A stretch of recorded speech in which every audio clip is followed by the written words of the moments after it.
అండి, అరుణ నైటీస్ నుంచి అండి. ఇది వచ్చేసి సూర్యాపేట అండి. విజిట్ చేసేవాళ్ళు డైరెక్ట్గా విజిట్ చేసేవాళ్ళు విజిట్ చేయొచ్చండి. సూర్యాపేట అండి. ఇది విజయవాడకి హైదరాబాద్కి మధ్యలో ఉంటుందండి. కరెక్ట్గా హైదరాబాద్ నుంచి 120 కిలోమీటర్స్, విజయవాడ నుంచి 120 కిలోమీటర్స్ అండి. ఈరోజు మీకు వీడియో వచ్చేసి XXLలో లాంగ్ ఫ్రాక్ అండి. లాంగ్ ఫ్రాక్ కూడా కాదు, ఇది ఫ్లోర్ లెంత్ అండి. నైటీకి బదులుగా వేసుకోవచ్చు. ఫ్లోర్ లెంత్ ఫ్రాక్ అండి. ఇది వచ్చి ఇండిగో బ్లూలో చూడండి, ఫ్లోర్ లెంత్ చాలా బాగుంటుంది. నైటీకి బదులుగా వేసుకోవచ్చండి. కన్ఫామ్గా తీసుకోవచ్చు, చాలా బాగుంటుంది.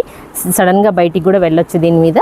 ఇది వచ్చేసి కలర్స్ చూడండి, ఎన్ని కలర్స్ ఉన్నాయో, అసలు చాలా కలర్స్ ఉందండి. ఇదంతా జ్యోతి కాటన్ అండి, మంచి ప్యూర్ జ్యోతి కాటన్, ప్రోషన్ అండి. కలర్ కూడా వెళ్ళదు. స్టాక్ చూడండి ఎంత బాగుందో. చెస్ట్ లూజ్ వచ్చేసి చెప్తుందండి, కింద డిస్క్రిప్షన్లో ఇస్తారు. అంతా సపోర్ట్ చేస్తుంది. జస్ట్ 45 వరకు సపోర్ట్ చేస్తుంది. ఇది వచ్చేసి లాంగ్ ఫ్రాక్ అండి. నైటీకి బదులుగా వేసుకోవచ్చండి. ఇదంతా నైటీ వేసుకోకుండా డే అంతా కూడా ఇది వేసుకోవచ్చండి. చాలా బాగుంటుంది. ఫ్లోర్ లెంత్ అండి. Thank you very much.